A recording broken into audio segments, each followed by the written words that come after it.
Score, presented by TRAXION, welcomes you to the virtual Legacy Michigan International Speedway for the TheBenCrazy Craziest Craziness 150 from Michigan. Glad to have you along for the ride, everybody. Jacob Hitz, Kevin McAdams, Sean Butler. The band is back together. All three of us back in the broadcast booth this week. Zach Johnson, our producer tonight. Happy holidays, everybody. We've got 16 drivers here tonight to run for the win. The last race before the All-Star break next week. And this track, it's proven to be difficult for a lot of these guys. Not very happy drivers when we talked to them a little while ago about this track and this setup. But I think they're pretty much just going to suck it up anyway. I mean, there's a lot of complaining going on in the pre-race, especially from Michael Frisch. He kept complaining that the setup is, quote, way too tight. And then I kind of made fun of him saying, oh, no, we have to lift a little bit today. So it's going to be interesting to see who handles the tight setup the best. But I mean, this car track combination is very, very fun.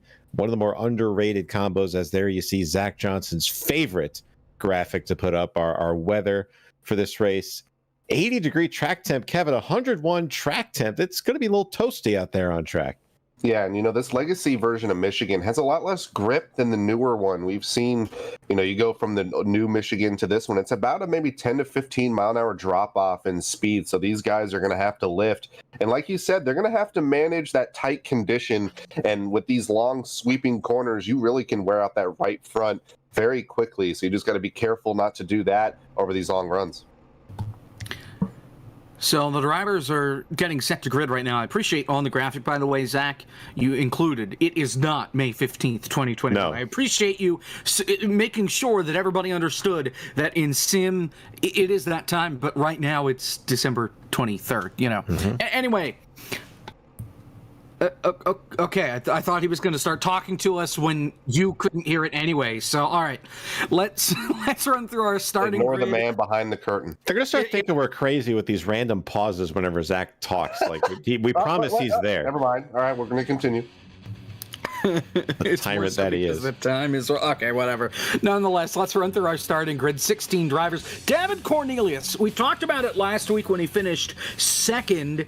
He has not won in the core on iRacing. It's been 2 years since he's won a race. He's going to try his best tonight, and I know he does not like this racetrack very well, but he's going to suck it up. He's on pole position with the new Coke driver, Brian LaPrade, up on the outside. We're going to go down row number 2. There is Ian Plash, another guy who's typically strong at this racetrack, and Kevin, Joey Stone rounds out row number 2. You are really killing me as I'm eating my Burger King. Row 3 is Gary Owen on the inside row, and Eric Keplinger. Pretty good start for him in that number 60 Chevrolet. Good to see him up front in the 6th position. Back to Joey Stone for just a moment. This is his best track. Row 4 is nothing but beef. This is the place where these two threw down last year, Cosman and Justin Champagne. Justin and Cosman made contact racing for the lead with 3 to go. Then on the last lap, Joey Stone moved Champagne up the hill, and Cosman finished him off and sent him into the grandstands in turn number 3. They then had a showdown the next week at Atlanta before the All-Star race. We'll see if these two get together tonight. They're in row 4 as we go through the rest of the grid.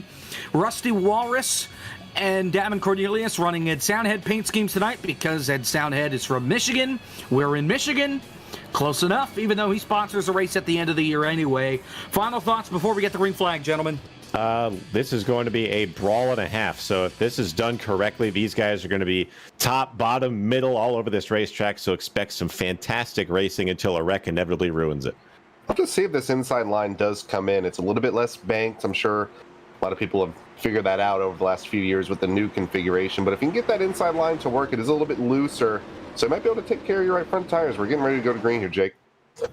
One new driver tonight, it's Jonathan Cadell. He won at Martinsville last season. Green flag in the air. The TheBenCrazy Craziest Craziness is underway. I forgot the number, 150 miles, 75 laps here at Michigan. And already, Gary Owens starting to peek down to that inside. Thought he was going to go 3 wide. Here comes Ian Plash underneath Brian LaPrade as Davin is off and running through turn 2. How about Ian in that 2000 through 2002 Monte Carlo body? Brand new paint scheme for Ian Plash in that number 94. He's not wasting any time. Dives down to the bottom of David Cornelius down the back straightaway. He's looking for the lead into 3, and by God, he's got it. But Cornelius going to try to hold him off on the top, but that middle lane is just OP right now. That's the place to be, and Ian easily goes to the lead off of turn 4.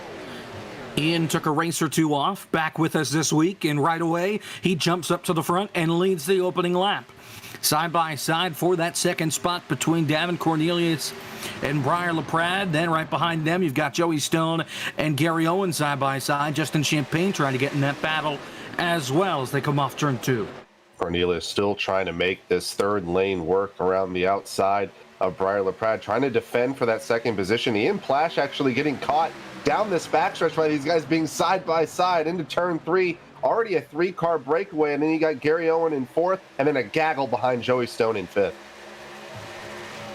Ian brings him up off the corner.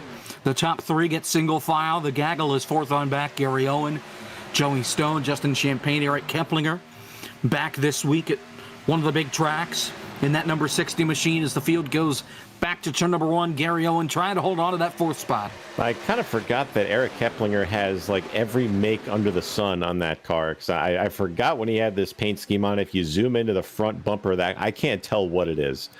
It's got the Ford Fusion on there and everything, but nonetheless, 3 wide going into turn 3. Justin Champagne, they split Gary Owen there going into 3. Owen backs out of it wisely. Stone, though, making sure he stays up on that top lane well. He gets to run off the corner, but Champagne clears both of them. So move Champagne in the 4th. Meanwhile, Davin took the lead, got back by Ian going into turn number 3. Pulled alongside him down the back straightaway, was able to take the spot away, and now you've got Cosman looking underneath Keplinger here.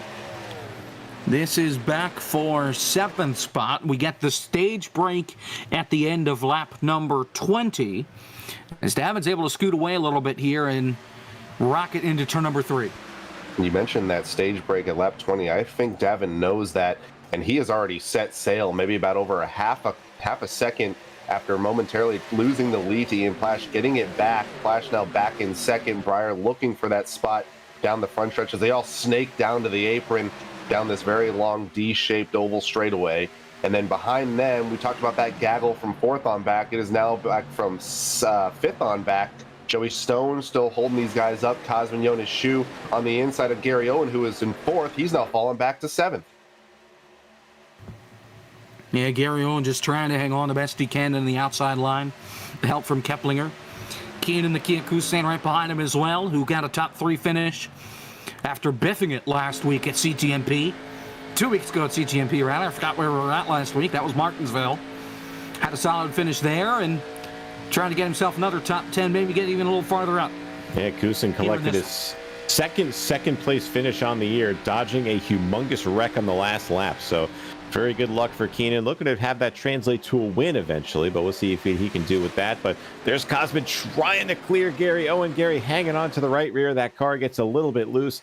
So move Cosman up into P6. Owen back to P7. And they're side by side still behind him. Keenan Kusan and Justin Malillo going into 3. Justin Malillo, the Daytona 250 champion, sliding up into 9th spot, getting around Keenan, and you got Rusty right behind him as well, donning the Ed Soundhead colors this week as we've got a battle up front once again. Ian Plash back on the back bumper, that's 77. Briar and Justin Champagne there as well, 4-car breakaway at the front. Seems like there's a little bit of a slipstream here at Michigan. Haven't really seen a lot of drafting in this ARCA car, especially this year with the short tracks being the trend. But right now, here comes Ian Plash back underneath Davin Cornelius and that really beautiful number 77. Down the back, Briar almost giving a shove to Plash down the back straightaway. 3M logos everywhere as they're side by side for the lead once again into 3. I believe those 3M logos are there so that way you can make the sound effect of the cars going by. Thrum, thrum, thrum, thrum, thrum, thrum, thrum.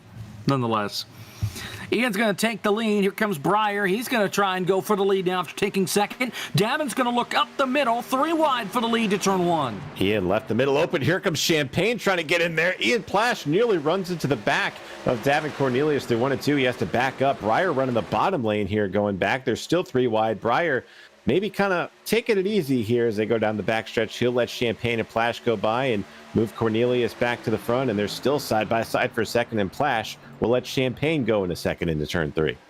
Yeah, I think Breyer realized he was through wide there, just decided to back out of it. A little too aggressive. We're not even halfway through the stage. Here comes Champagne, though. He takes second, and he's got a big run down the front straightaway with Ian all over the back bumper. Now blinking in and out. That's not good. That's not going to help the draft, trying to catch the 77. Davin holds about a 2-car length lead over Champagne. Champagne easily the hard charger so far in this race, up 5 spots into the second spot. Still a 4-car breakaway. Then behind them, another 4-car breakaway led by Stone. Here comes Justin Champagne looking low with the help from Plash. Going to be side by side for the leading 3. Here comes Champagne. Champagne has not won in the core at all. Remember, whoever wins this race, as long as it's a new winner, will be locked into the All-Star race next week when we take the Radicals up onto the banks of Charlotte Motor Speedway. Here comes Ian trying to go 3 wide. There was no room in that middle. David kind of protected that middle line. Still up high as Champagne's going to take this lead. I mentioned there's going to be a lot of brawling going on as we're taking a look from Briar LaPrad's on board. He's got a front row seat to the front 3 guys battling for position still. Champagne takes the lead for the first time tonight. Plash will fall in behind him, and look at Briar LaPrade just close right to the back bumper. Cornelius trying to push him back up there. And Davin, he's been doing this all race, just throws it into turn number 3, makes up some time, but that's going to have him a slower on exit here. LaPrade's going to look to the inside, and that pack led by Joey Stone has now reeled the leaders in. Davin talked about in the pre-race the fact that he did not want to burn off that right front tire, and I think what's starting to happen now is we're 10 laps into this green flag run. That right front tire, he's been fast, but now it's starting to burn that right front tire just off the race car as there goes Breyer for P3. And it makes you wonder if he had that quick launch on the start, got a little bit ahead of this long single file line, basically a train down the backstretch. I wonder if he pushed his tires just a little bit too much. And right now, maybe trying to save a little bit. He has a little bit, maybe say a shallow entry into the corner, kind of backs up the corner a little bit. And it's actually paying off a little bit as far as maybe saving the tires, but he's losing a lot of ground. Here comes Stone, Jonas Schuh, Gary Owen, all these guys looking to get around him. And they aren't coming quick. They know that there are points on the line for those 4th and 5th positions. They're going to try and get that 77 out of the way as quick as they can with 9 laps to go. Here in stage 1, everybody's kind of conga lined, single filed out in the opening laps. Is Champagne going to run the IndyCar line here, try and break the draft down the back straightaway? In my experience, I mean, here, that doesn't really work all that much as Plash still kind of was able to close in on him. The more you change your line on the back straight or any straight on iRacing, it just kind of scrubs that much speed off of it. So they got to be careful about that. We're taking a further look at the back. Last place has just changed hands as Lulis Naka has overtaken Cody Hicken. So, I mean, the battle for first and the battle for last are starting to heat up right now. But right now our attention's at the front of the field as Champagne will still lead Ian Plash through 1 and 2. Well, through 3 and 4, you had Joey Stone try and get underneath Davin, but instead Cosman got by him, and that shuffled Joey back a spot to P6, so that's going to put Cosman on the back bumper of the 77 of Davin Cornelius. As you see the top 3, the train there with Justin in that 23, the Exalta scheme, and then you've got Ian Plash going to the inside. Justin with a big block that was awfully late as we come to 7 to go in stage 1. Really makes you wonder if you're going to have to worry about some co-opetition, as Darrell Waltrip would say. If you get a really good run on somebody, can you clear them before the corner's end and be out of that slipstream when they're single file like that? As we saw with Cosman, he lost a spot, Joey Stone lost a spot because of that, as they're side by side and they're snaking down the backstretch again. But you really got to time your runs and time your pass attempts, especially with how important the draft seems to be. I'm really shocked right now how important it is, as these guys are basically single file through pretty much this top 3, and they're pretty much working together. As I said, here comes Plash to the inside of Champagne. Champagne shuts the door once again. 6 to go in stage 1, and Davin got booted out of the way by Cosman. Now here comes Stone to the inside. Gary Owen right there as well.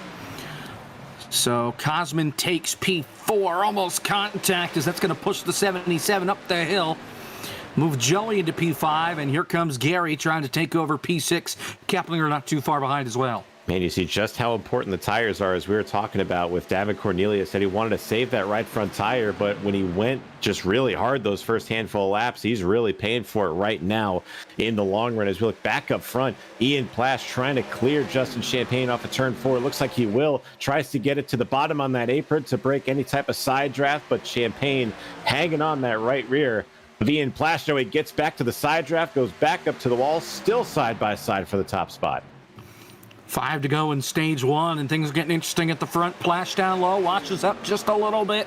Champagne blinks, keeps his foot in it on the high side, and I'm sure Ian Plash isn't really happy that sometimes he can't see the car that's on his outside, but Champagne going to get some help now from Breyer, and he's going to try his best. He's not going to be able to do it, though, to clear Ian to turn 3. We see these guys still side by side. We talked about Cornelius maybe hurting his tires as these guys losing a little bit of ground. Keplinger and Owen losing a ton of ground here through 3 and 4. These guys still side by side. But going back to Cornelius, he has fallen almost 2 seconds behind our lead pack. So he definitely killed his tires in the first 5 laps as they're almost 3 wide for the lead. Here comes Breyer to the inside of Ian Plash for the lead. It was a bold move, bold strategy, Cotton. It's not going to pay off. Down the back straightaway, Ian retakes the lead, even if he lost it for just a moment. And now Champagne going to take over second and going to dive to the inside. He wants this lead. He's got the preferred line. And he gets the wall he goes. Caution's out.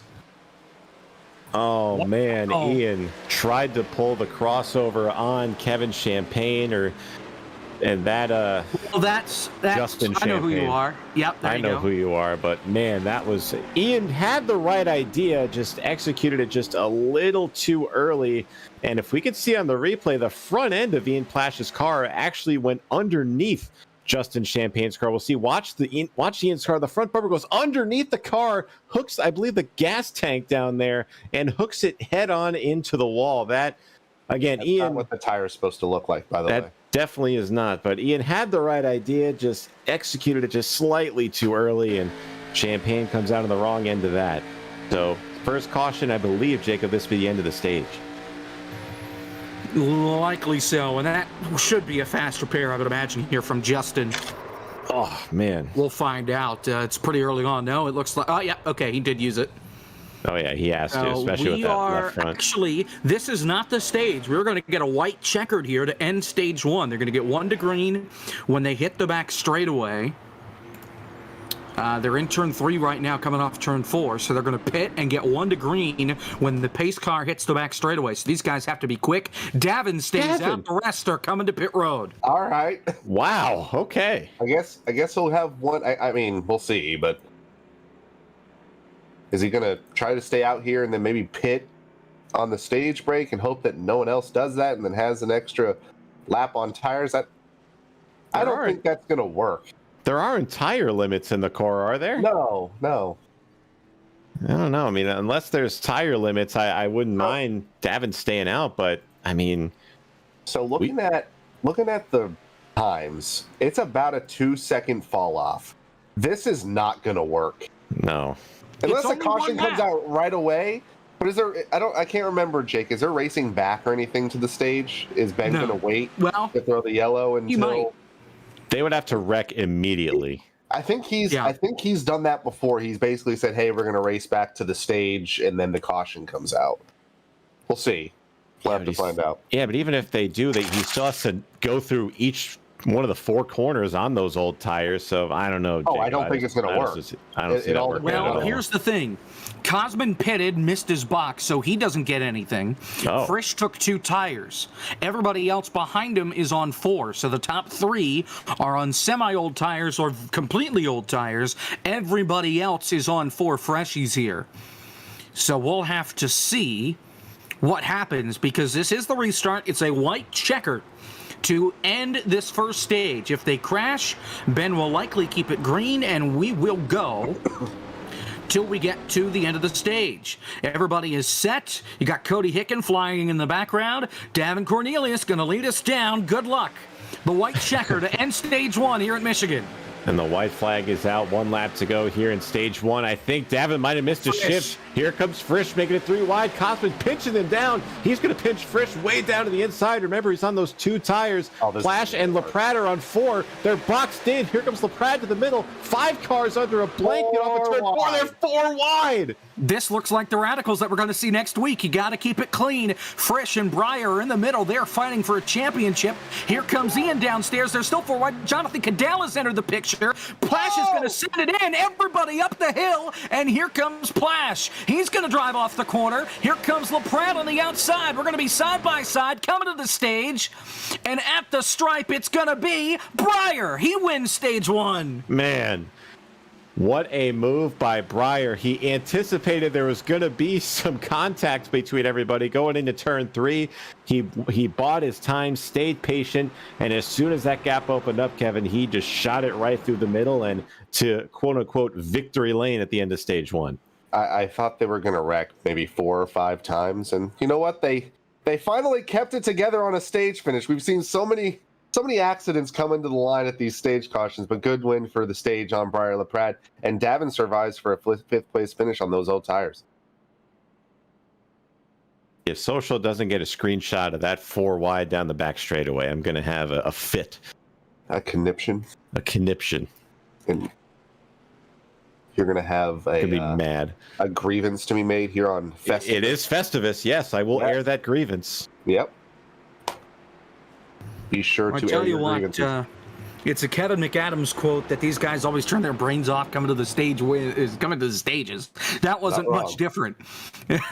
The top 2 stay out this time and everybody pits. So Breyer and Ian on freshies. Everybody else, it's unlimited tire sets. Everybody else is going to come down onto pit road. Cody Hicken also stays out.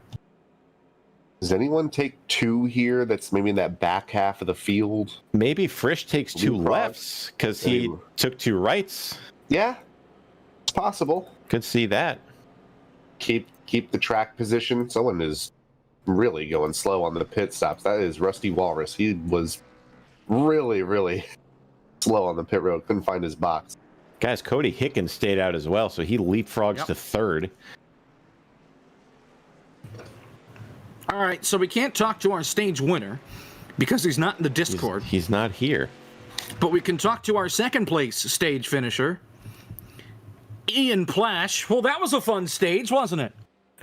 It was interesting. That was just about hit everything I could there running through the stage, but I had a good time up front. It was fun to brawl with these guys and come to a track that I'm familiar with. So just having a good time. Wish it was a little bit looser. Wish I could drive off the right rear a little bit harder, but. It's fun. I'm enjoying this. It's been a while since I've been back here racing, and I'm appreciative of everybody here having me. That last lap, is there anything you could have done to get that stage win, or just did Breyer have you beat down the back stretch? I think my fate was pretty much sealed when I had to run down all the way to the bottom. I wanted to get around Frisch on the 2 tires there, and when I was side by side with him into the corner, I thought it would rotate a little more. It didn't. Pushed up the track, and then Breyer just had the free real estate there, though. But it was a very fun race earlier on. As I said, that longer run, I really enjoyed racing with he and Champagne, which is another person I'm sending a Christmas card to now because that was a little egregious. Only a little. You sent him head on into the wall, Ian. Buddy, I lifted so freaking early trying not to run him over. I knew I was on better tires. I was saving so hard, and I thought, okay, I'm going to get on the gas now because he can get on the gas here, right? No, he couldn't. You might have sent him 2 Christmas cards after that. Yeah, I think that's going to be a case of a Red Bull energy drink, TM, and maybe a Christmas card or 2 with some Santa bucks or something. My bad, buddy. We'll let you get to it here to get through stage 2. Best of luck, and hopefully we'll talk to you toward the end of this deal. Hell yeah. Thanks, Ian. Ian Plash, who I'm going to make the joke again. He plastered Justin Champagne. Oh my goodness. But all right. You feel better about yourself after that one, Jacob? Cooking that one up. Never. It will never be. My proudest moment will be TikTok grandfather clock. That's it. The buck stops there. What? Uh-oh, we've got developing story from Activity. from Ian. Ian just said this over the radio. We just talked to him. He said he checked the fuel coming to pit road when they pitted at the caution before the stage. He didn't get fuel. So he's going to be empty soon. He's going to make it to the end now after this next pit stop. He's got to use a short pit, and no one's going to be able to make it but him. Calling it now. Good luck with that. Well, we've got 20 more laps. Under 20 more laps now. Lap 40 is the stage break. Green flag stage 2. Let's see how far Ian makes it. If he can even make it back. He's got Davin all over him. Here comes Champagne up the high side. 3 wide there. 4 wide in the back of the pack. Cosman down there. Rusty. Cisco Scaramuza. It's a snarling pack back there, but they're going to make it through. And now we get to watch Ian and figure out what in the world he's going to do. Look at Cadell. Gets into Davin, and Davin's going to go around. Cosman saves it. He got loose. Wow. Davin saves it as well. What a save by the 77. What a great job by Davin Cornelius to keep that car going straight. So we stay green here. Ian is going to, he was complaining about tight earlier. He's going to be a lot tighter. He might be actually coming in now to get his fuel, and it looks like he is. So Ian's going to duck out from the second position, Jacob, to fill his car up. So that is a costly error. I don't know if by him or by iRacing, but definitely going to cost him a lot of time. So we're going to have 2 back-to-first challenges now. One's going to be Ian coming from pit road. The other one's going to be Davin, who got sent to the back of the field in 15th after that contact with the 68 of Jonathan Cadell. Remember at Martinsville last year, it was Cadell that gave Davin the old boot, scoot, and boogie in turn 4 to get the win from him. So, and here comes Champagne for the lead underneath Breyer. Yeah, despite this restart being a little bit more spread out than our initial start, these guys already battling for the lead. Once again, Champagne retakes the spot from that Ford Fusion and Breyer LaPrade. And then Cody Hicken, we talked about him kind of leapfrogging the field thanks to strategy, and Breyer LaPrade is gone. He is missing. He is not available to take your call as they go through. Oh my God, he just appeared right behind Hicken. That was close. He almost wrecked him out of 2. That was scary.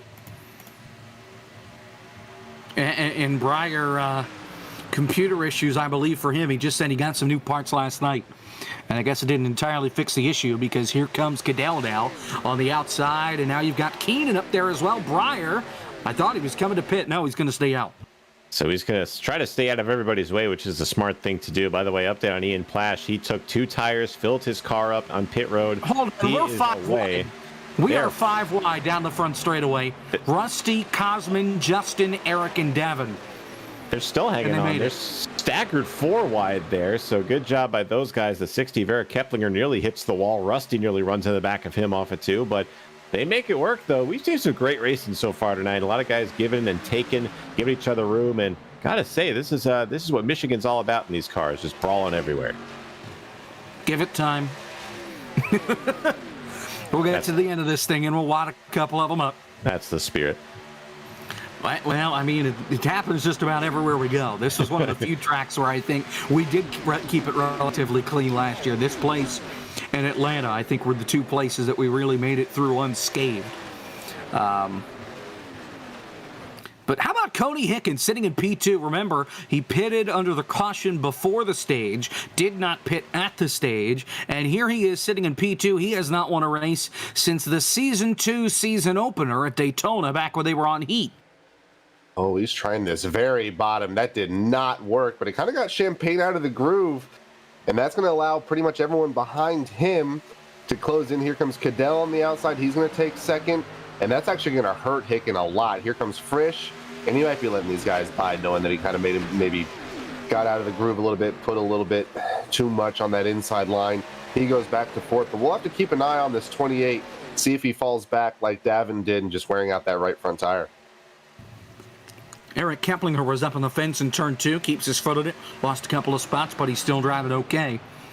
So Jonathan Cadell makes his first start of the season, and here he is in second place, chasing after Justin Champagne to get his second win of his core career here.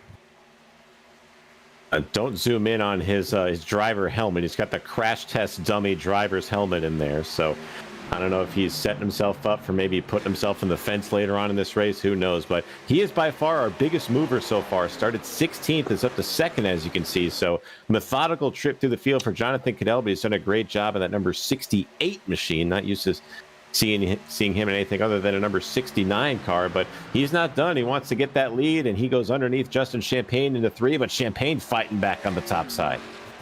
Well, you can thank Kerry Tiller since he has the 69. Here's the 68 to the low, almost contact. Man, they are using up Justin tonight.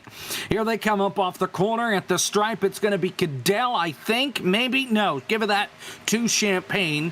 Cadell, three top 10s in his 6 starts a season ago. Trying to get his first win on the season in his first start on the season. Washes up the racetrack, and that might open the door for Frisch, who's actually going to push Cadell down the backstretch. Yeah, Cadell really shoved the nose in the middle of 1 and 2, and I thought Frisch was going to think about going 3 wide down the backstretch, thinks better of it, and maybe see something about to happen. Cadell once again gets a little bit tight entering 3, and he's actually going to follow Cadell out of turn 4, and that might move Champagne from first all the way back now to third, depending on if Frisch can get around him here on the front stretch. Cadell going to try and do everything he can down on that low side. With 9 laps to go in stage 2, and he is clear up top. He takes the lead away from Justin Champagne, and Michael P. Frisch is going to slide right along, and he's going to take second. And the trek up to the front is complete for Jonathan Cadell. So literally from last to first goes Jonathan Cadell. So good job by him. Frisch right behind him, and Champagne. I think he had some I don't want to say PTSD from the Ian Plash incident, but I don't think he wants to get wrecked from the podium position again. So he'll slide back to third just to stay to the end of this thing, having used his fast repair. But still top 3 is Cadell, Frisch, and Champagne. But Briar LaPrade knocking on the door to third as they all make their way into 1. Yeah, Cadell started 16th. He's in first. Frisch started in 15th. He's now second. So the back row from the start of this race has become the front row very, very quickly, with 7.5 to go here in stage number 2. You mentioned these guys going from basically last to first, and they're actually starting to pull away just a little bit from Champagne. As Briar LaPrade going to catch the number 23 of Champagne. That'll be for third. And then let's give a shout out to Keenan Kusin. He is in 5th, had been so far pretty quiet in that Kia Stinger in that 0-3. He's made his way up in the top 5, and then his proverbial teammate in Cisco Scaramuza, he's made his way up from 13th up to 6th. 3 wide back there. Cody Hicken up by the wall, I think just trying to get out of the way. And he does. That allows Gary and Cosman by. So Cody drops to P10, but still a solid run for him nonetheless in that 28 Kyle Larson inspired car. Here's Cosman now underneath Gary. That is for P8. Cosman trying to make his way up through the field. I'm trying to think of different ways I can mispronounce Cosman's name, and I heard Ishimaru earlier, which I don't think is anywhere close to his name. Yeah, I did hear that. That's not even the right country. I love how the wrong pronunciations always sound like evil anime villains. Yes. But back up for Frisch got the wall a little bit off of turn number 2. These cars are actually pretty durable now at the damage model, so I don't think he's got too much damage on the right side. Champagne thought about going underneath, but he's going to fall back into third. Coming down to the end of the stage, we are coming to 5 laps to go in stage 2 off of turn 4, Jake. And Cadell's going to try his best here to win this stage. Of course, winning the stage doesn't get you into the All-Star race next week. Winning the race will, but I'm sure he'd like to just stay out in front the rest of the way here. So here's Frisch trying to close in on that 68, move him up out of the way. Frisch could really use the point since he's got Briar, who is the championship leader, sitting in that 4th spot right now, get a little bit of a gap on him. You mentioned how short these stages are, 20 laps apiece. And with the caution, this one's a little bit shorter than the first one. Makes you wonder, with this longer stage, final stage of around maybe 33, 32 laps with the caution, if these guys are learning anything as far as how much they can really push their car for that final stage. Is it going to really kill their right front if they go this hard? Are they going to have to worry about what lane I have to run the entire run? We've seen a lot of lanes that are, really, really fast at some of these tracks where they kill tires. We'll just have to see how it pans out. Dog. We've got one up in the wall. Cisco Scaramouza got the wall in turn 2, keeps it rolling, lost the spot, and now trying to lose his second here with Cosman. As Joey Stone got by, talked about at the Open that... what does that say, Zach? Well, we talked about this, I think, in the Fall Brawl. It's hometown something Earth Galaxy. I don't know. You can see that? A lot of crap in there. Well, I kind of remember it from last time, but yeah, I can read hometown. That's about all it's legible. I think it says what he had for dinner on that too. That's too much info there. One thing that's been a common theme here, guys, is packs of 3 and 4 cars breaking away. And up at the front here, we got a pack of 3 going at it at the end of the stage. Champagne looking underneath Michael Frisch into turn number 3. And then you got a couple of cars back there just behind them. And then you got a pack of 3 in the middle. So it's really come down to bunching up cars and trying to get away from the field. And that's been very big so far, as pit road is now closed as we come down to 2 laps to go. They're all chasing Jonathan Cadell into turn number 1. And here comes Champagne underneath Frisch. He takes the second spot away, and he's going to try and give Jonathan Cadell a run for his money here. Half a lap to go in stage 2. Man, Frisch ran about maybe 10 feet from the wall, and that did not work.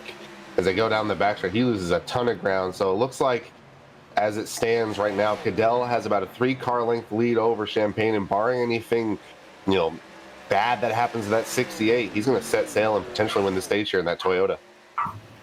Last lap, stage 2 for Justin Champagne. He's got 3 car lengths over Justin Champagne. I screwed that up, didn't I? Jonathan Cadell's leading. Justin Champagne is in second. He's got 2 car lengths now, with Frisch right behind him in third. It's okay, Jake. It happens. But, off at turn number 2, Jonathan Cadell, we mentioned how strong he's been. He has a pretty, I know it doesn't seem like a big lead, but that is a pretty comfortable lead on the final lap here. We'll see if Champagne can draft up to him and make anything of this. But into turn 3, Jake Frisch throws it in right to the back of Champagne.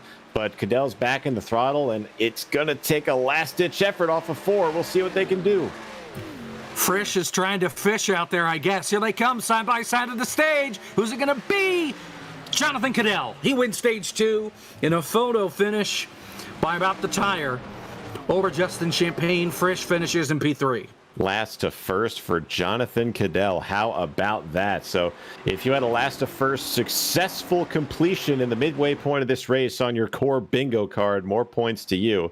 But fantastic job by Cadell, driving through the field, getting the lead, and getting the stage win. So showing him how it's done midway point of the race. Do you think Champagne was worried about Frisch doing the same thing that what Plash did to him on the last stage? I mean, it had to have been in his mind. Maybe a little bit. If that happened to me, I would have my eyes firmly in my mirror more often than not now. A little apprehensive to race. All right. So stages are done. We get to do stage 3 now with 35 laps to go. Stage points.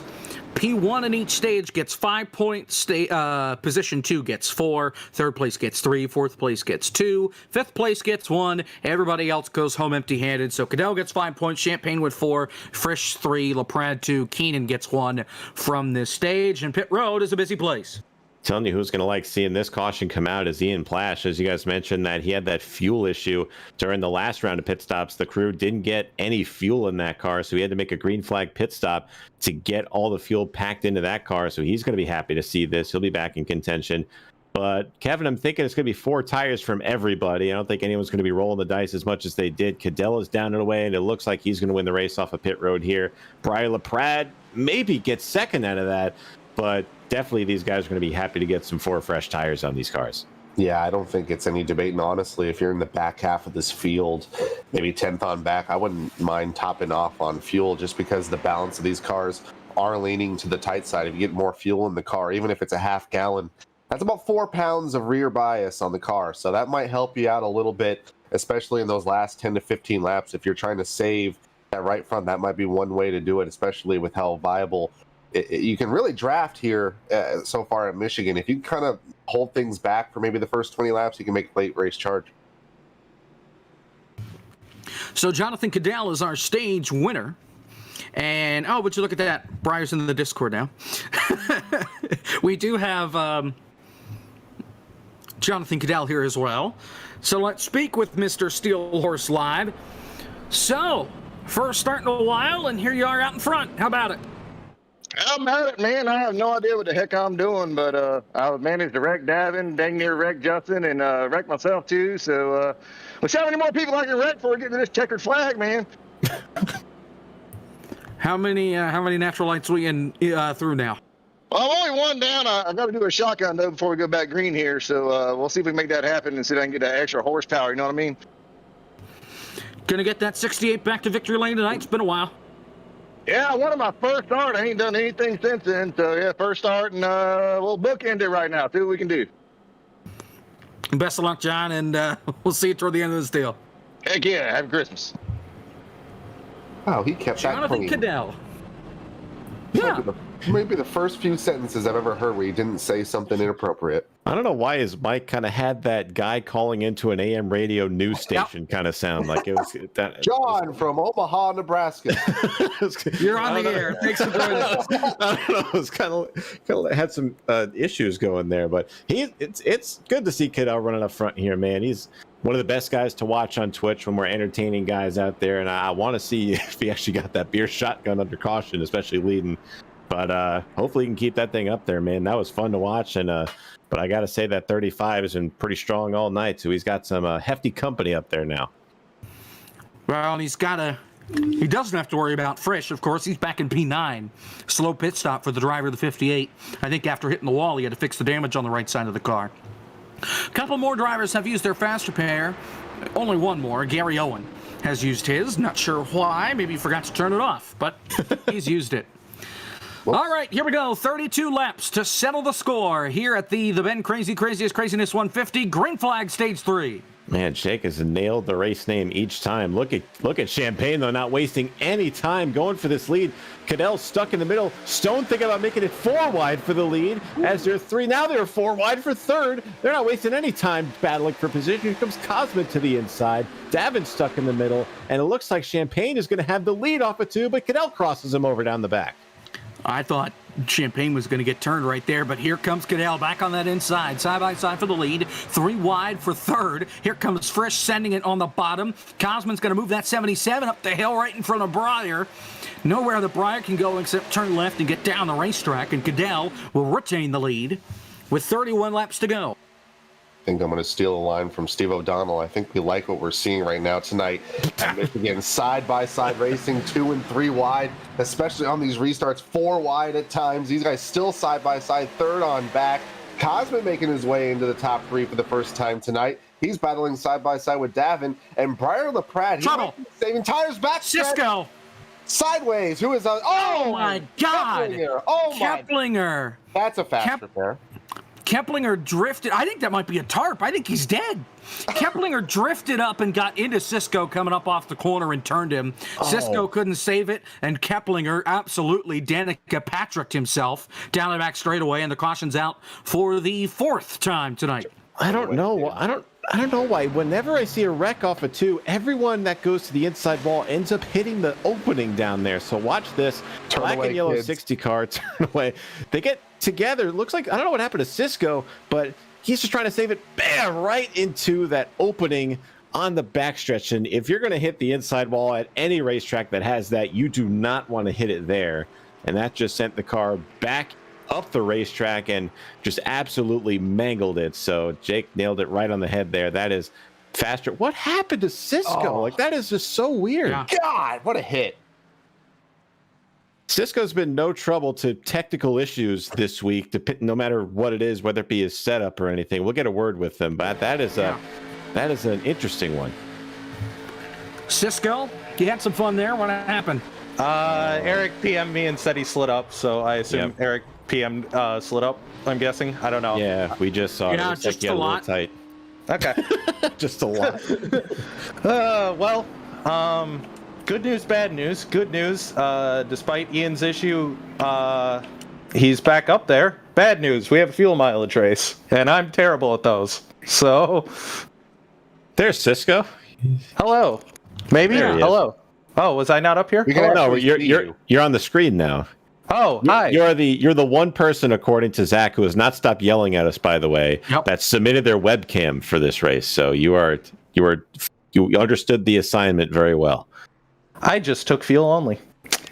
Well, I'm sure that's good after spinning too, right? yeah, exactly. All right, guys. You're not eating ice cream here. Good thing I was last car in the field, right? Well, if it does anything for you, Cadell took 2 tires, and we've had Davin, Cosman, and Cody Hickens stay out. So, Oh boy. you're not the only one making strategy calls. It's just you did yours on accident. They stayed out?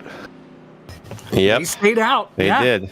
I don't think that's going to work. That's the second time Cody has stayed out tonight, and he ended up dropping to the back immediately. So I'm not sure. I feel like Okay. I feel like Davin knows. Davin should know that, hey, you get unlimited tire sets, so I don't understand. I don't quite understand the call, to be honest. Is it ironic that Ian had his issue where it didn't take fuel, and then you had the issue where it only took fuel, Cisco? That's Well, kind of- mine was I left the tires checked. We know what I think I know what Ian's issue was. I think he rolled through the box too slowly and it triggered the stop. And he has the when you leave the pit stall, it turns everything off thing. Oh, okay. Oh, And I'm starting to wonder if that's what's been plaguing people for so long is they're rolling through the box, triggering the pit stop, going, slow enough where it'll trigger, but they roll through. So then it goes, oh, well, you're not stopping. I'm wondering if that's what it is. If that's what it's been if it's been like that for like how many years now at this point that people have reported that, maybe that's what it's been this whole time. I don't know. Maybe now we finally know what happened to Malik at Daytona in the Coke race like a year and a half ago. Or like me when you just blow through the stall completely. There we go. No, that's too far back. Oh, no, it wasn't. So my guy lied to me. You guys are just being lazy down there, Seth. Yeah, you got to be perfectly in the box, apparently. Christmas, look, I had to work today. They have to work too. Christmas Eve is tomorrow. There's no Christmas Eve here at Team Rick. So with Team Rick now having a little bit of an issue where we're going to celebrate Festivus by airing all the team grievances after the race. Oh, yeah, we're getting the steel pole and everything set up in the... The feature strength, too. Yeah, oh, yeah, absolutely, 100%. That's what the VR's for later. Ooh. Thanks for talking with us. We'll let you get going here because we're about to go back to green. And best of luck to you. And stop crashing, will you? Stop being involved in this. Yeah, I know. That was all my fault there. Sorry. Cisco Scaramuza. he's always a good interview. That was not his fault, no matter what. No, absolutely was not. Nowhere to go. All right, so let's do a restart here. The 3 Stooges that stayed out, Davin, Cosman, and Cody. Then you got Jonathan Cadell on 2 tires. Everybody else is on 4 tires. Green flag. Kind of curious about that 2-tire call for Jonathan Cadell. We'll see what maybe he knows something that we don't, but everyone gets away cleanly. Cosman and Davin still side by side. No one going 3 wide just yet. They're being very orderly. Cadell thought about it, but Cornelius is going to have the whole shot here. Cosman's going to follow him through, and Hicken is trying to file up in front of Jonathan Cadell, but he just can't quite do it, and he might be 3 wide down the back as here comes Champagne. Yeah, Hicken got a little squirrely, and that hesitation is going to open the door for Justin Champagne down low. Cosman's going to try and go for the lead just up in front of these guys. Davin's going to try and hold tough on the outside, and he's not quite going to clear, but he's at least going to stay out in front for the moment. Now Cosman pulls out in front. As I think the guys that are going to have the best shot of making it to the end from here, going to be Michael P. Frisch. He stopped, topped off. Same with Cisco, Justin, Lowell. So we'll see how they can go. The guys that stayed out, they need a lot of cautions if they're going to make it 3 wide. Oh, Justin got it coming, but they keep it straight. Oh, man.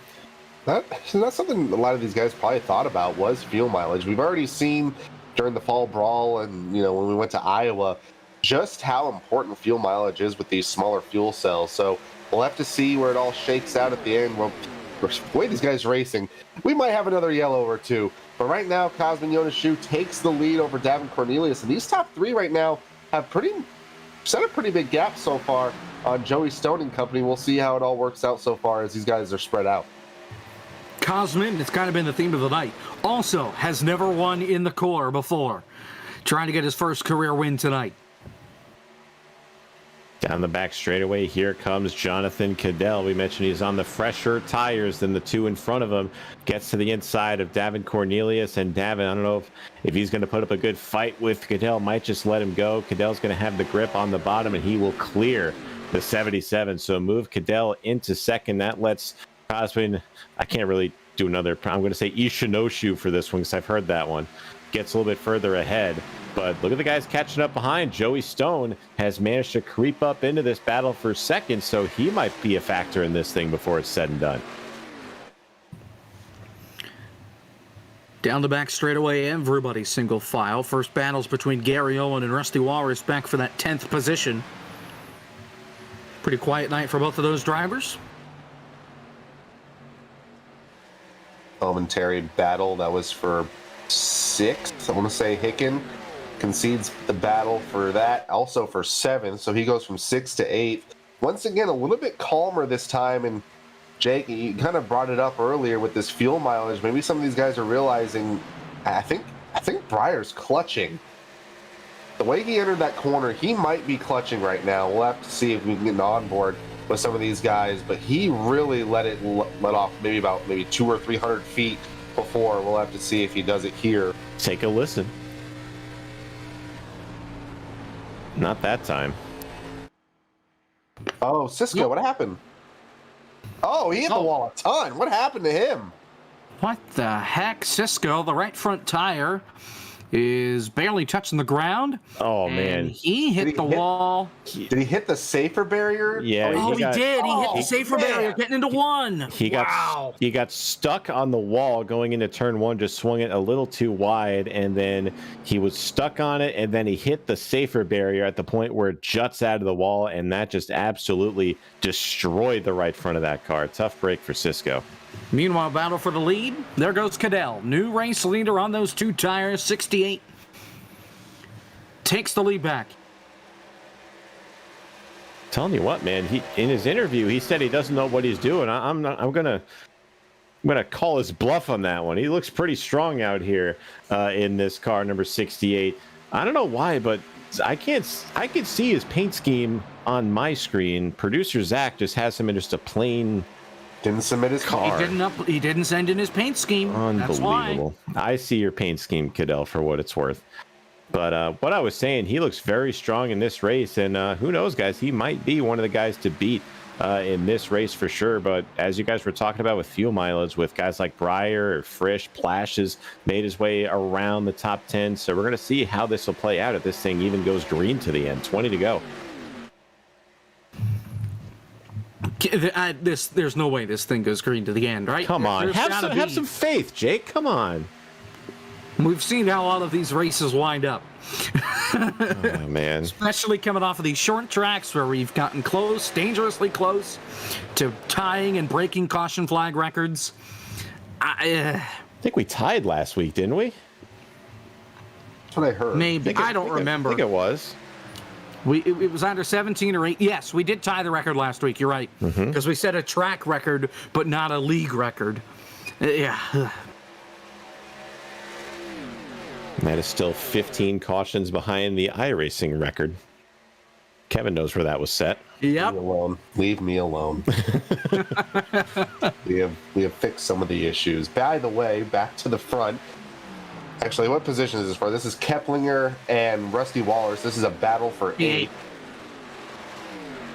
Rusty having a pretty quiet night. No inadvertent shots to the outside wall, so he must not be that entertaining because every once in a while he'll look over and definitely not watching the broadcast.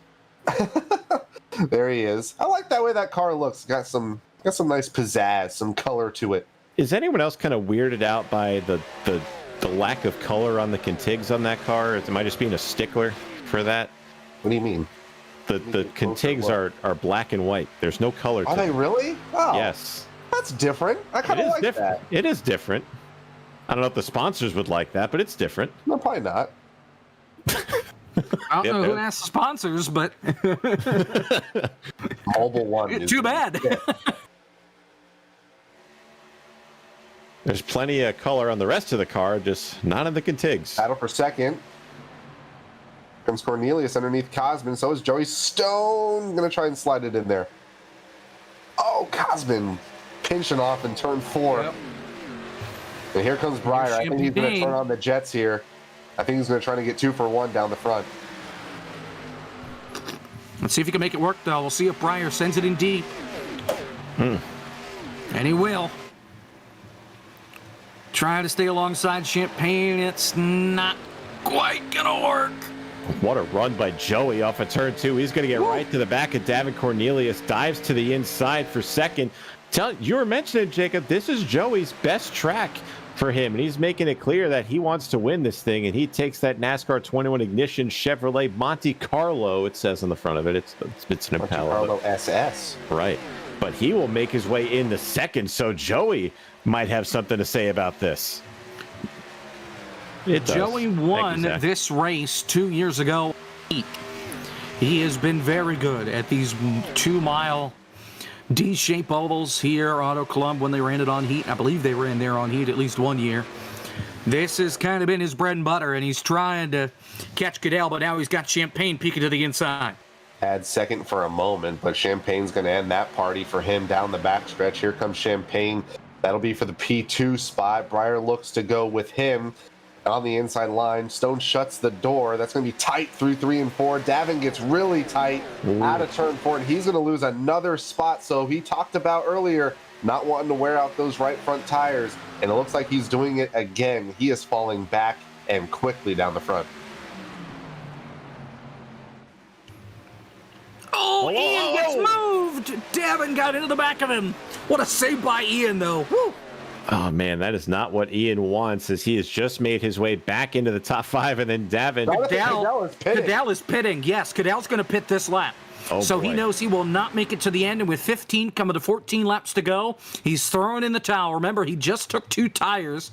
Breyer will take over third. He's going to go for lead. Yeah, Champagne's coming in. So is Ian. I don't think any of these guys can make it. Oh, man. Keplinger's coming in as well. Too, yeah. Another fuel mileage race is upon us in the core.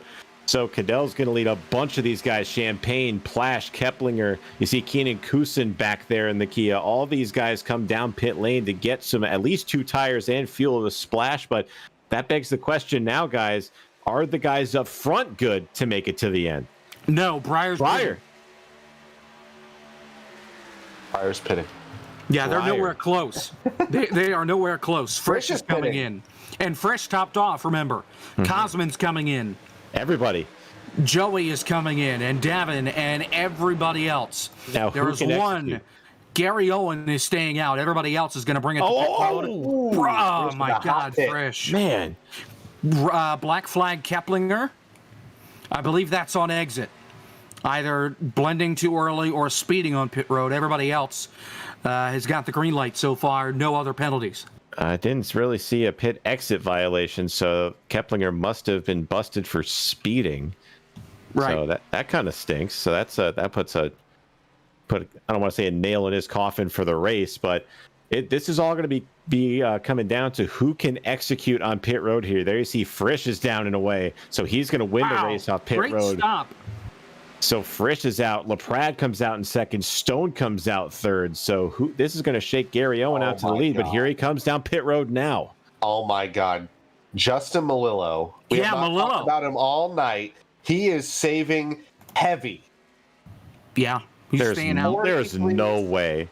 Okay, so there's a story. This is from, obviously, the NR days. He was 11 laps short at Iowa in a race. This was probably like in 2009. He made it, so he knows what he's doing when it comes to saving fuel. If anyone can save fuel over the top, it's Justin Malillo, and he has a pretty big gap to the rest of the field right now. 21 seconds. Yeah, he's got time, and he's got 12 laps to do it. I mean, we saw this play out earlier in the season, though. Remember, Michael Cozy Jr. at Iowa tried to stretch it out, and he couldn't make it, and that handed the lead and win over to Michael Frisch. So track's a little bit bigger, Jacob. It might be harder to save fuel, but I mean, Justin, someone's got to try it, and Justin is up to the task. Yeah, his lap times in the Let's not talk about that. 43s. Yeah, let's not talk They about are way that. off, but I mean, he's coasted around. The gap is now down to 18.5 seconds. At this rate, we've got 11 to go. He will get past if he does not step it up at some point. I know he has to save, but he also, if you're going to save, you also have to stay in the lead. Right. You can't do that if you're running too slow when they catch you. Is he coming in now? This is definitely an oh no. He is just No. cutting the track.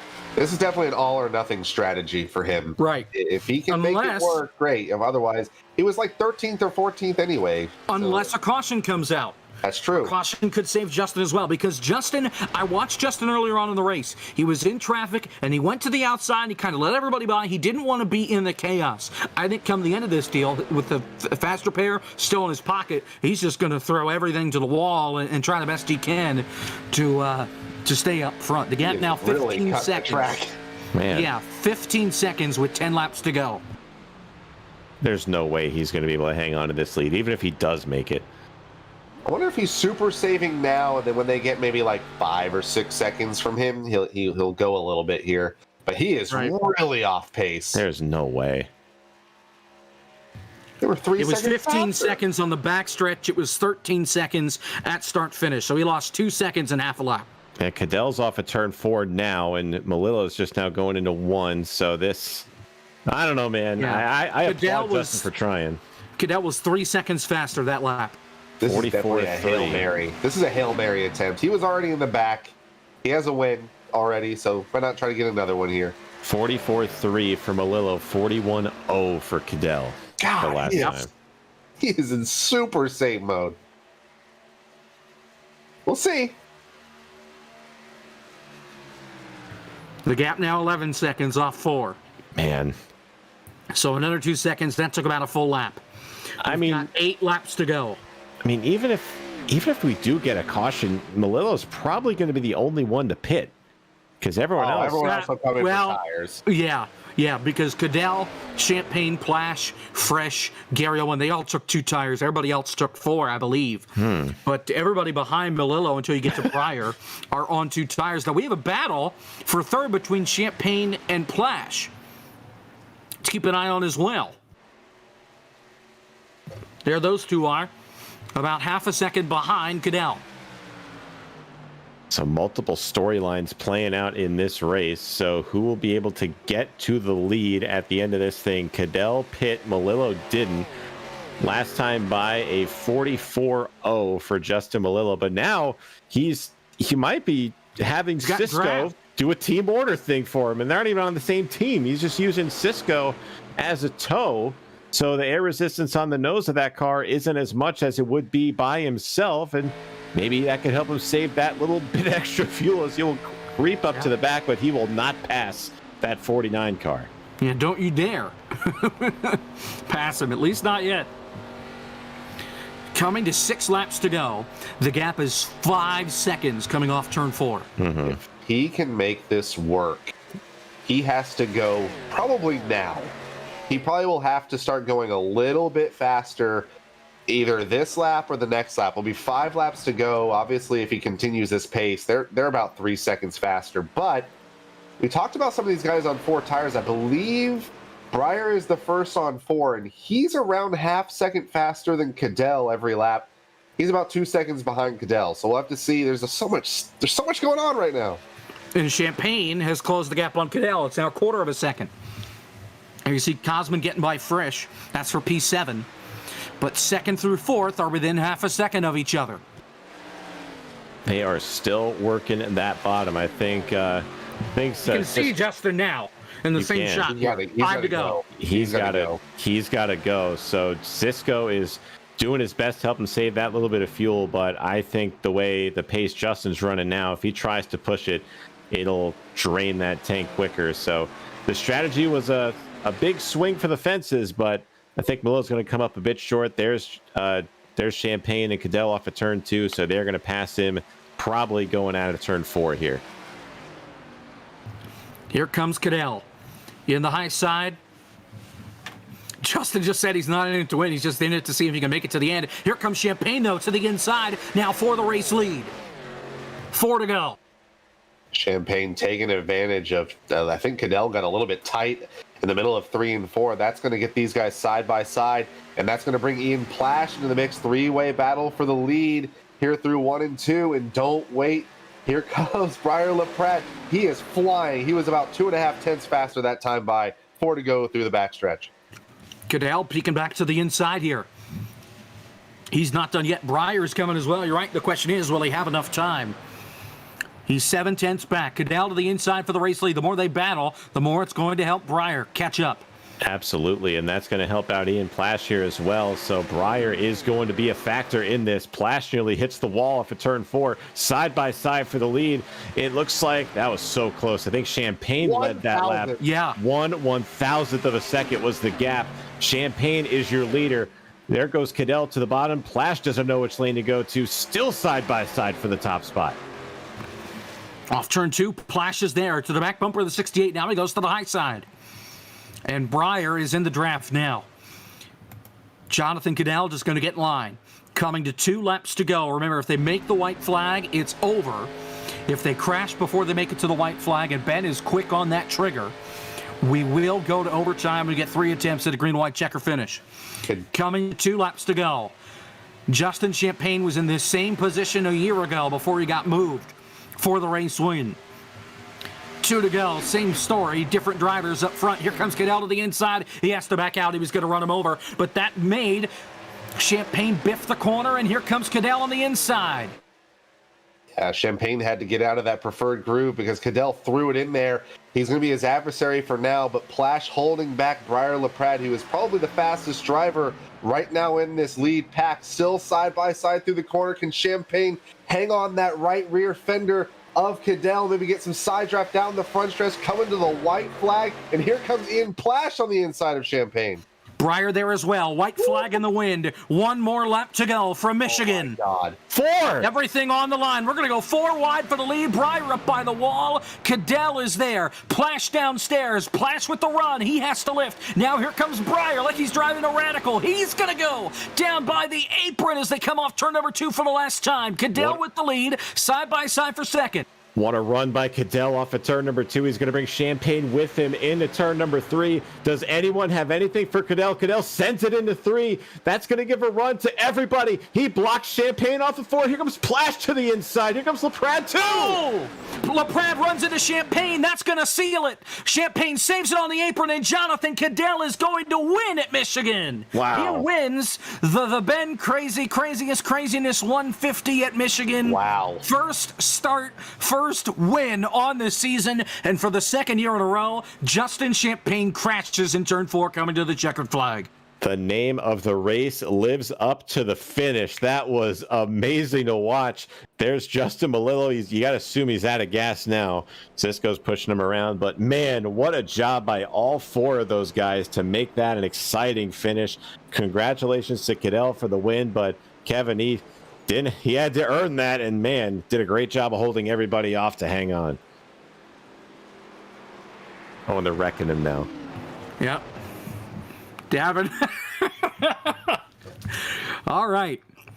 What a finish. Joey Stone, top 3 again. I think that's 4 straight Michigan races in the core, 4 straight top 5 finishes, if not top 3 finishes for the driver of the 5. There's your race results. Jonathan Cadell is your winner, then Ian Plash, Joey Stone, Briar LaPrade, Michael P. Frisch, your top 5, then Cosman, Champagne, Davin, who started on pole, had so high hopes for the night. Gary Owen, Keenan Kusin, your top 10. Jonathan Cadell, as he gets hit at start finish doing his burnouts. He is in the All-Star race now. Don't you forget it. That was Justin Melillo crossing the line to finish the race. that hit all of them. But as we see further down, as we see Cornelius Owen, Kusin, Lul finishes in 11th. Cody Hicken will round out the front 12. Then you got Rusty Walrus, Justin Melillo. You saw him just finishing the race. Cisco Scaramuza helping him finish. And the only DNF of this race was Eric Keplinger, will finish in the 16th and final position. But nonetheless, guys, Natty Lights will be flowing in victory lane tonight. We got our guys moving into the waiting room. We'll get a word with our top 3 here shortly. But Jake, what a damn finish. All right, let's talk with our top 3. We'll start with our race winner, Jonathan Cadell. Well, that was fun, wasn't it? Yeah, fun. Yeah, sure. We'll go with that, man. My nerves are shaking, and I think I messed my camera up on my stream and everything, man. What in the world was going on? Well, you just won yourself into the All-Star race, got your first win on the season in your first start, holding off Champagne and Plash and Breyer all at the end there. That was close. That was really tense, like you said, those last couple of laps. Yeah, I got out too big of a dang lead there after the pit stops, and they had draft, and they have more talent than I do and stuff. And I saw them coming. I'm like, well, we're about to be real wide here, and I turned it real wide there. And I'm noticing the broadcast, I don't have my paint scheme, so that's pretty cool, I guess. But yeah, man, that was just tense, and I knew I just had to make it as wide as I could there. And that last lap, we're 4 wide. I'm like, well, this is about to be fun, but somehow I managed to survive turn 2, and I threw the biggest block of my life down there going into 3, and yeah, worked out, I guess. On the paint schemes, send your paint scheme to Zach. He'll get it on the broadcast for, I guess, the next race you make or whenever. Yeah, I forget. We have to do that kind of stuff, man. I suck. Yeah. I don't know about that. You just won, for goodness sake, in your first start. So, you're in the All-Star race next week. Are you coming? Radicals at Charlotte? Radicals at Charlotte, I'll be there. Yeah, it'll be fun. I tried the All-Star race last year at Dirt, and that turned out great. Not so much. But, yeah, it was pretty fun last year, but I think I'll be a lot better at Radicals at Charlotte. Is it the oval or the road course? Oval. Oh, even better. Even better. Hell yeah, I'll be there. Perfect. We'll love to see it. Well, best of luck to you next week. Congratulations on the win. And go get a couple natty lights. Congratulations. Enjoy yourself. Thank you, sir. Steel Horse Live, Jonathan Cadell, your race winner tonight from Michigan. Now let's talk with Sean Butler and the man who finished second, Ian Blash. Ian, man, I guess we could describe this race as a roller coaster for you. So Yeah. to sort of start, you accidentally wreck Champagne, and then on the pit stop, it doesn't let you take fuel. Then you had to just putz around in the back for a while, got the stage 2 caution, and you had to drive your way up to second where you inevitably finished. So, I mean, you can't be disappointed with that result, can you? No, I didn't think for a second running by myself for like lap 25 through like 45, 50 that I even have a shot at winning this freaking race, man. Like, it was cool. I think I followed the call of everybody in front of me when they pitted that lap, and it turned out to be the one. I think everyone behind us took 4. I'm not terribly sure. I'll need to talk to LaPrade when I catch up to him there. He was coming in hot, but his tires pretty much equalized when he got to us. And yeah, I was very close to sending it there on the final lap on the bottom. I was thinking, man, I could just take out Cadell right here, right now, and win the whole thing, or actually race him clean. So it was a lot of fun, though. I really did enjoy it. It's a pretty good result. I mean, it looked like a blast out there, to say the least. You mentioned tires, though. We were actually kind of curious up here, what the benefit of 2 to 4 tires were. So, I mean, if you're in that situation, you had to come down to a late race. Was there a distinct 2-tire advantage for a short time, or did you find that 4 was the way to go each time? It felt like 4 was relatively fast, and the preferred call for sure. But I thought, that 14, 13 to go would be that threshold of like, okay, 4 or 2 right here. I think 2 might work, and ended up working out. And funny enough, the setup was pretty tight all race long. You took 2 there, and through the corner, we were basically center wheeling it with 2 tires there. And I think that kind of helped equalize the front and rear right sides at the end of the run. And I think that's why the Pride couldn't really beat us. So it was an accidental advantage, I guess. Well, yeah, I mean, catching them's one thing, passing's another. I saw you were sawing on the wheel a couple of times off it, too, down the backstretch when Breyer came back to the back of you guys. But as you mentioned, you guys were able to hold him off with those tires and keep that second place position. So solid P2, man. I mean, you can't be disappointed with that.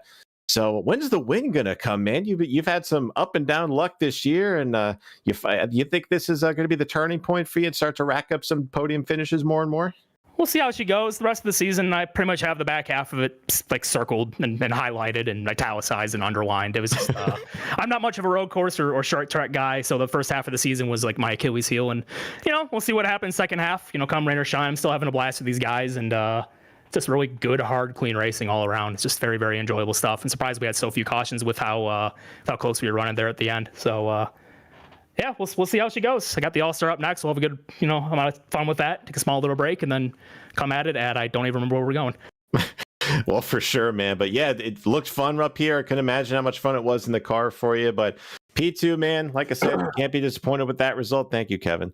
But But good job on the finish tonight, man. Go enjoy it, and we'll see you in the All-Star race for the Radicals at Charlotte, man. Thanks for talking to us, Ian. Appreciate you. Yeah, appreciate it. Shout out all my Diesel Works homies back on the Discord watching.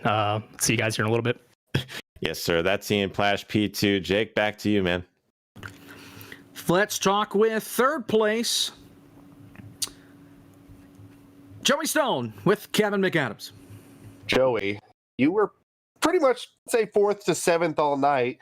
And, once pit stops kind of cycled out, it looked like you were going to get a solid 5th place finish. And then the final lap happened. Tell us what you saw, and then, tell us about that finish there at the end. Hell, it's core, man. I knew that was gonna happen. My spotter was telling me in my ear the entire time. He's like, Joey, just trust me. You're gonna finish 4th or higher in this thing.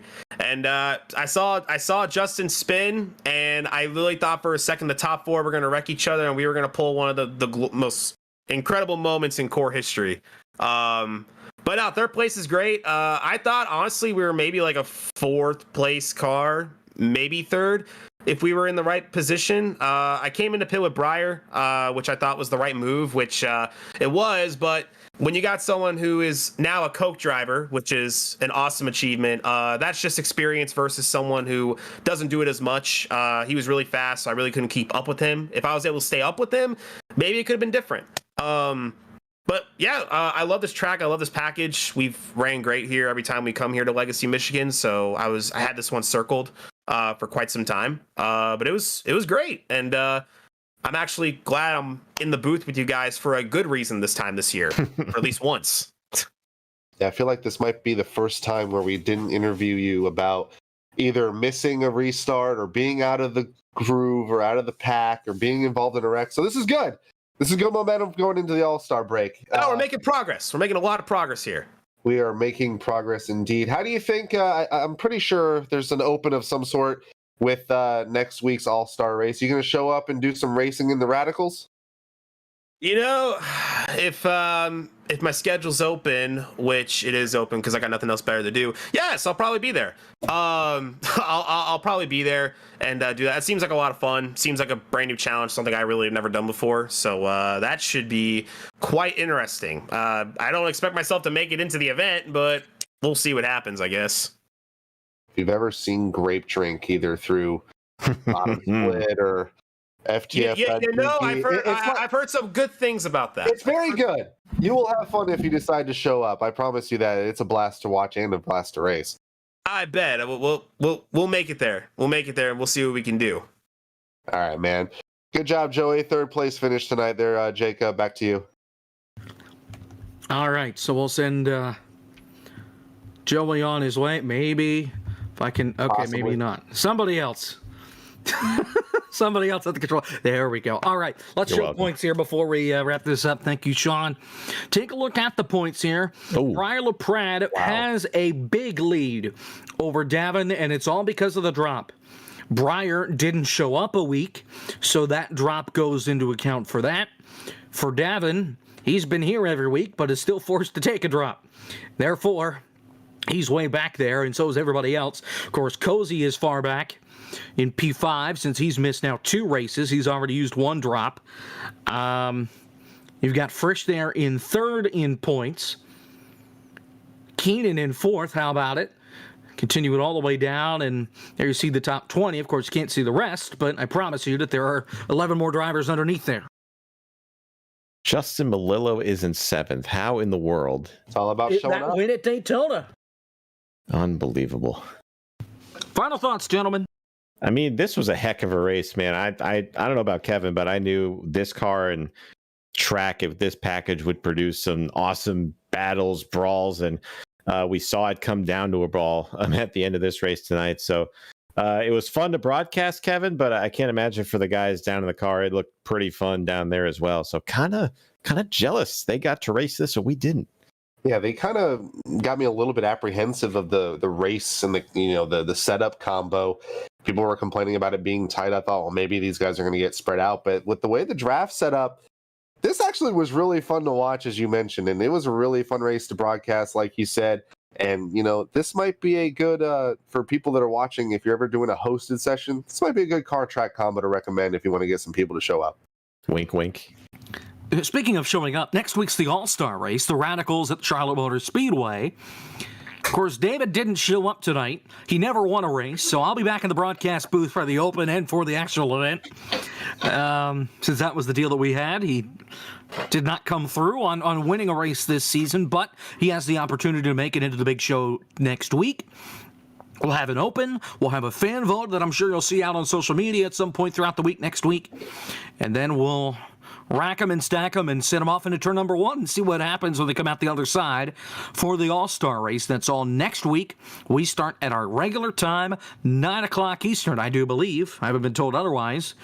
There's a possibility we start early with the Open. Maybe start at 8:30. I know nothing. But as far as I know, we start 9 o'clock like we have the last couple of nights. Nonetheless, that's going to do it tonight for Michigan. A wild race. Jonathan Cadell gets his first win on the season in his first start. And we head off now into the latter part of the season. After the All-Star race, we go to Homestead. Then we go back to Charlotte for the Roval. And then after the Roval, we go to Talladega, North Wilkesboro for the throwback race, and we wrap up in Atlanta. And I hope to God that they do not update Atlanta before we get to go there, or I'm going to be very unhappy. If they update that track and remove the old version, that will be blasphemous. Please don't do that iRacing. We beg of you. Please. Is there a reason that Michael P. Frisch is sitting in the waiting room right now, Zach? He just wants his free clout as he always tries to get. Just ignore him down there. All right, perfect. Well, tell him if he wins next week, we'll talk to him. Otherwise, we will see you next week. For our producer, Zach Johnson, Sean Butler, Kevin McAdams, I'm Jacob Pitts. Thank you so much for watching the Ben Crazy Craziest Craziness 150 from Michigan. Jonathan Cadell, your winner. We'll see you next week. Happy holidays. Good night. Festivus. Grievances. Yep.